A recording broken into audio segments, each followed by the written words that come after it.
آسانی کے ساتھ مل جائے۔ آئیے شروع کرتے ہیں۔ اس سے پہلے والی کلاس کے اندر ہم نے تجوید کی تعریف پڑھی تھی کہ تجوید کا سیکھنا کیوں ضروری ہے، کیونکہ مخارج سے ہی تجوید شروع ہوتی ہے۔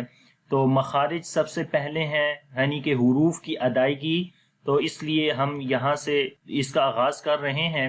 تو سب سے پہلے ہے اصول مخارج۔ مخارج جمع ہے، اس کا سنگل مخرج ہے۔ مخرج کا مطلب نکلنے کی جگہ۔ تو جب ہم زیادہ حروف کی بات کریں گے تو پھر یہ مخارج ہو جائے گا، یعنی کہ بہت سارے حروف کے نکلنے کی جگہیں۔ تو اصول مخارج یعنی کہ تمام حروف کی بات کی جا رہی ہے کہ تمام حروف جو ہیں ان کے اصول، ان کے نکلنے کی جگہوں کے اصول کیا ہیں، وہ کون سی جگہیں ہیں جہاں سے یہ حروف ادا ہوں گے۔ تو ان کے لیے جو اصول بتائے گئے ہیں وہ 5 ہیں۔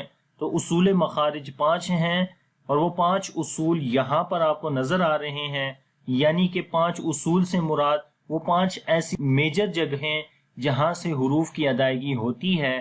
تو سب سے پہلے ہے الحلق۔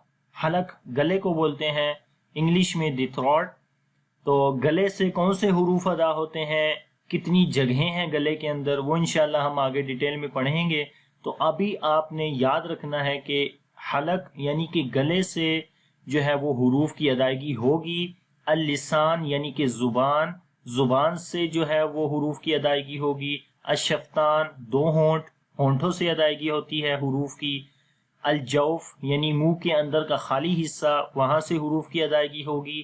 الخیشوم یعنی کہ ناک کا بھانسا، ناک کی یہ جو ہڈی ہے، ناک کے اندر والی جو جگہ ہے اس کو خیشوم بولتے ہیں۔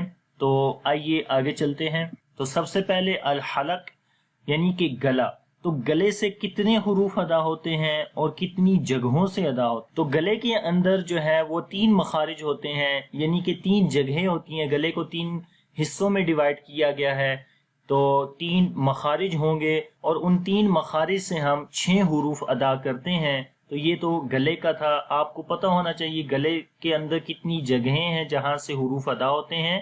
گلے کے اندر 3 جگہیں ہوتی ہیں، 3 مخارج ان کو بولیں گے، اور ان 3 جگہوں سے ہم نے 6 حروف ادا کرنے ہیں۔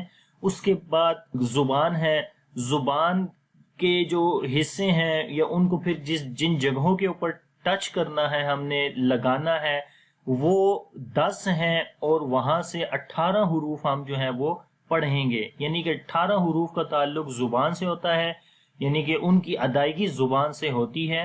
تو زبان کے جو حصے ہیں مخارج، یا زبان کے اندر جو مخارج ہیں وہ 10 ہیں، ٹھیک ہے۔ یہ یہاں پر انگلش میں لکھا ہے، میں آپ کو ٹرانسلیشن کر کے بتا رہا ہوں۔ اور اس کے بعد تیسرا جو ہے شفتان یعنی کہ 2 ہونٹ، اور ہونٹوں سے جو ہے وہ 2 مخارج ادا ہوتے ہیں، اور ان 2 مخارج سے جو ہے پھر آگے 4 حروف ادا کیے جاتے ہیں۔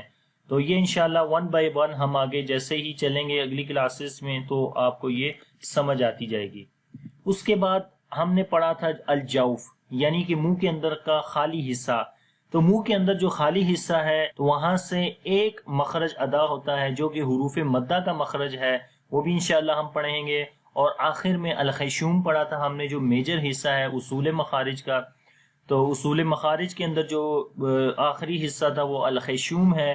خیشوم یعنی کہ ناک کے اندر کا بانسا، تو وہاں سے جو ہے وہ ایک مخرج ادا ہوگا، اور وہ غنے کا مخرج ہوتا ہے۔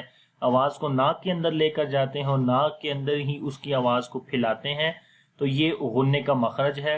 یہاں پر آپ اصول مخارج یعنی کہ جو جگہیں ہیں بیسیکلی جو ہم پڑھ چکے ہیں، وربلی زبانی ہم پڑھ چکے ہیں، اب ان کو آپ اس امیج کے اندر دیکھ سکتے ہیں کہ منہ کے اندر وہ کون کون سی 5 میجر جگہیں ہیں جہاں سے حروف کی ادائیگی ہوتی ہے۔ سب سے پہلے الحلق ہم نے پڑھا، اس کے بعد لسان پڑھی، تو یہ زبان ہوگی، ٹھیک ہے، کیونکہ اس شکل کی ہم تصویریں آپ کو شو کریں گے تو اس شکل کے بارے میں آپ کو پتہ ہونا چاہیے گلے کا حصہ کون سا ہے، زبان کا حصہ کون سا ہے، جوف کون سی ہے، خیشوم کون سی ہے، شفتان کون سی ہیں، ٹھیک ہے۔ تو حلق یہ پرپل والا حصہ یہ سارا حلق کہلائے گا، اور یہ زبان ہوتی ہے۔ اللسان یہ 2 ہونٹ ہیں یہاں پر، یہ گرین حصہ یہ منہ کے خالی حصہ ہے اندر، اور خیشوم یہاں پر یہ جو ہڈی ناک کا بانسا اس کو بولتے ہیں، اس جگہ کو خیشوم بولتے ہیں۔ تو یہ تمام اصول مخارج ہیں۔ انشاءاللہ اگلی کلاس کے اندر ہم مخرج نمبر 1 پڑھیں گے، یعنی کہ پہلا مخرج۔ تو ٹوٹل جو مخارج ہیں وہ 17 مخارج ہیں، 17۔